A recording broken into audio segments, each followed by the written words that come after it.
So today we're going to talk about finding your niche and then also staying within that niche once you find it.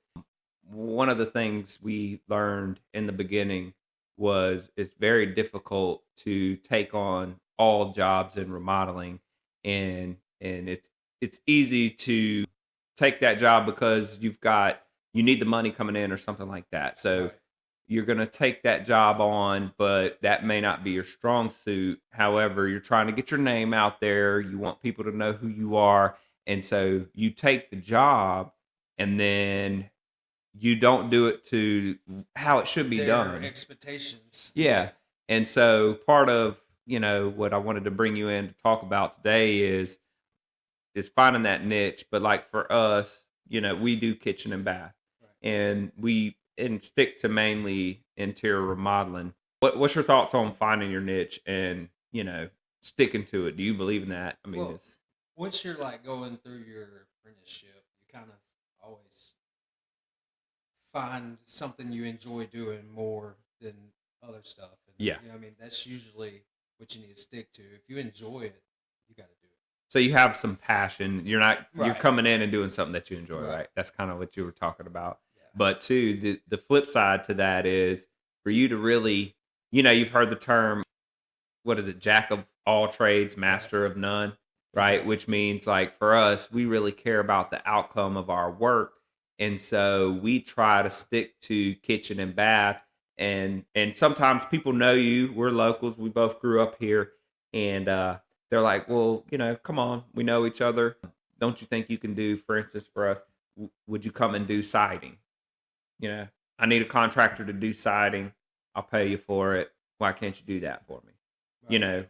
So if you get a friend that calls and we're focused on kitchen and baths, but they want you to do siding, how does that kind of look? If it's outside of our bread and butter, I would prefer to give them a referral. You know what I mean? Right. Somebody that I would trust to do it for them because I'm not going to send our guys that are tile and flooring and cabinet guys to go do some siding when it's not something they do regularly. Now, what if it's a client and they're like, listen, I know your company. I know your company's good. I've seen pictures of your work. I'm willing to pay more for you to come do siding.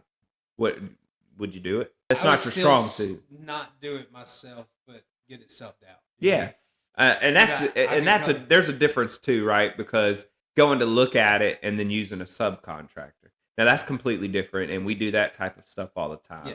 But like having our guys and girls go in and do something like that, we're really kind of setting them up for failure because you talk to the team and the teams, they're like, sure, we can do that. We can try to make that work.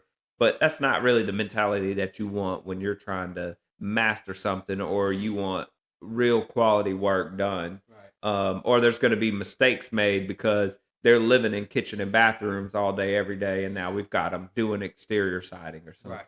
Yeah. Yeah, it would definitely throw them for a loop a little bit. You know what I mean? They would have to kind of Almost figure out what they're doing. relearn it. Yeah. I guess you would say So the 'cause you hadn't done it process, so long. right? The process is going to be a little bit slower, right? Right. So when you find your niche, when you find what you're good at, then you start becoming better, more efficient, and not only does your quality improve, but your efficiency does. So the progress, it seems to speed up a little bit because you know what you need. You start knowing what materials you need. You start knowing how the workflow is supposed to go. And so if you kind of stick to that Right. when you're, from the estimator's perspective, it's a little bit easier to estimate the same type of job over and over too, right? Yes. So you can build. So if a standard bathroom, it's super easy to build the estimate to because I've done so many. You've done it over and over and over. And so same thing for like kitchens for us. We've done it over and over and over. And most of the interior remodeling, we've done over and over. And so you start to get better and better too, not only at the workflow, the process, but budgeting, right? You know Exactly. what you can and can't do to make your money go a little bit further if you stick to what you're good at. Right. And the money part of it, like if you're getting slow, here sometimes during the winter, but since we're on the Gulf Coast, there's a lot of condos and a lot of vacationers. So there's always work to be done here as a contractor. But if it gets a little slow, you really might think about going outside of what you would normally do because the paychecks are getting a little slower and you Right. got people to pay and things like that. But it seems that's where you get yourself in some hot water is doing something that you're not really good at just because you're a contractor, right? The Doesn't turn mean you should be doing finishing sheetrock. That's You right. know? Yeah, no, right. And people say, well, contractor, don't they do pretty much everything? No, there are trade contractors that are good at painting, and that painter probably doesn't need to be doing your electrical work, Right. or that painter probably doesn't need to be doing your tile. You do get better when you are a painter and you paint all the time, or if you do tile and that's what you stick to. Yeah. That's Yeah. all you do is tile. Yes. I mean, And there's a difference. Like, even for us, when we're looking at subcontractors and we're looking at people that we want to work with or have work for us or work for our clients, we know. I mean, I hate to say it, but we do kind of have a a rank, like who's our go to, right. who's our first electrician, who's our first plumber, because that it's quality. They're going to be in line. Basically their numbers. Yep. Where they're going to come in at with their bid. And so when again back to the estimating side to this, you kind of can tell what our plumber's going to charge to do a drain move in a bathroom. Well, when you start venturing outside and you want to build a deck, you got to kind of reinvent the wheel. Right. And even money, money's tight, but now you're spending more time on the estimate trying to figure out what you need to do it. And you could be licensed to do it, but that doesn't mean that it's always a good idea, Right. right? What would you say to somebody that, because we see it, right? We all know that contractor that's getting started and all of a sudden they're just got their hands in every pot. Everything. Yeah. Yeah. So, I got a guy. yeah, I got a guy. Or they will My try guy. to, yep, My guy can do that. My yes. guy can do this. Yeah. Yeah. And it gets you in hot water. So, for us, I think the message this week is find your niche, stick to it because you're good at it and your quality is going to improve. The money is going to improve. And the big thing, like for us, was now you become known for that, right? There are companies that, for us, I would say around here, we're known as the go to for kitchen and bath. Right. And that's what we wanted to do. And so the more kitchen and bathrooms that we do, the more we become known, the more pictures you have to post, all of that stuff. And then you're getting more calls just for that, and you can perfect that. It's all about, becoming known for a certain type of contracting, being the go-to for that, and then making sure that you're not getting yourself in a situation where you can end up doing a bad job, Right. And not Because meeting the in the client's long expectations. run, it's going to cost you more money because then you have to actually pay somebody to come fix the stuff that you can't get right. Yep, I agree. So our message this week again: find your niche, pick your niche, stay in your niche, and once you find it, keep it, and don't venture too far outside of it unless you're growing.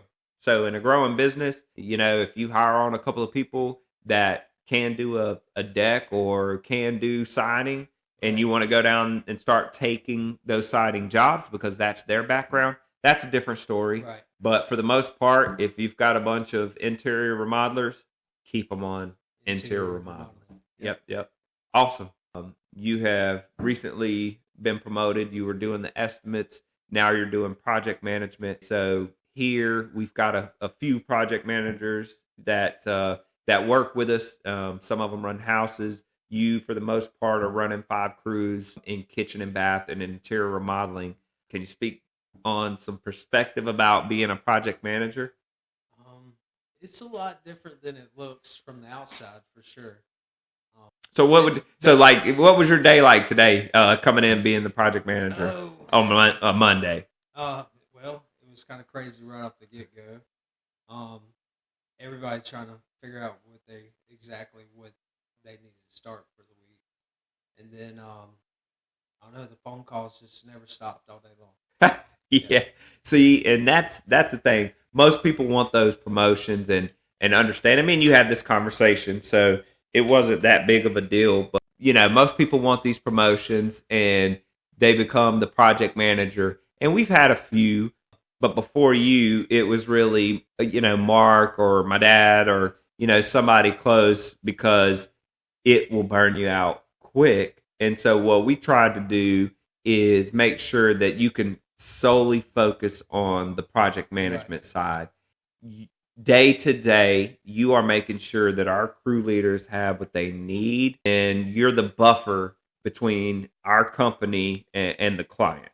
Right. And so you were speaking about the phone calls earlier, and a lot of what you're doing is really checking on jobs. And if there's an issue that comes up, the estimator has a vision when they send over that estimate. When the client accepts, the client has their own vision, right? And sometimes those things don't align.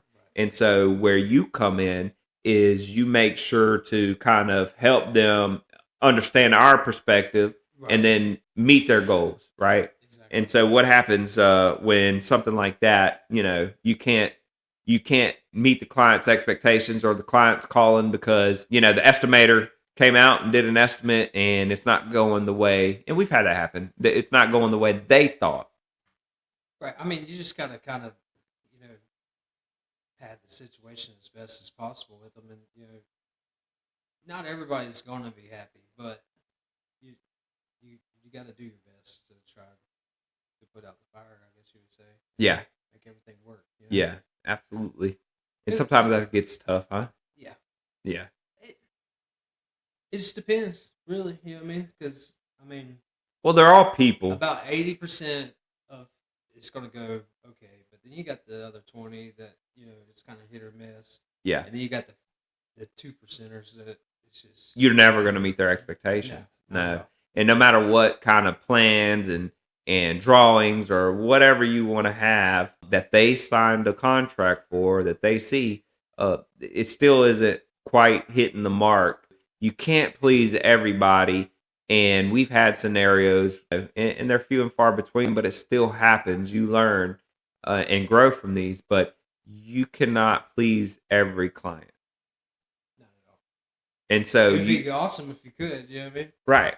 Yeah. If you were 100% 5.0 on the reviews all the time, but it's not realistic, and we have had to walk away from even when you were doing estimates, right?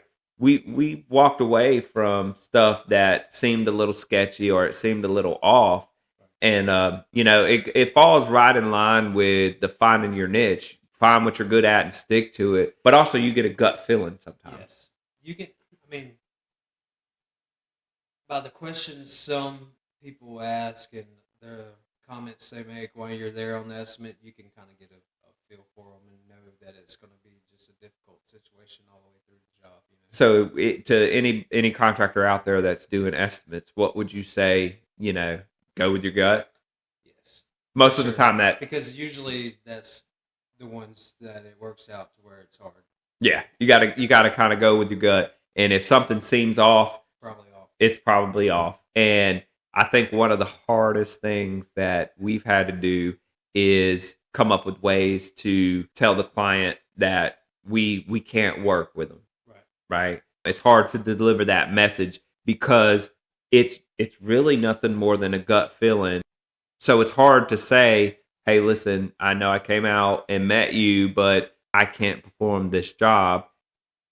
And we've had to kind of figure out how to navigate that conversation, right? Sometimes we'll turn them down and sit down and kind of figure, because you just don't want to be like... It's hard, and you know what? And you don't can't want to be rude, and it's not personal, you know what I mean? But it's just bad business on both sides if you both go into it, especially as the contractor, knowing that it's not going to work out for you and it's going to end up costing you more money.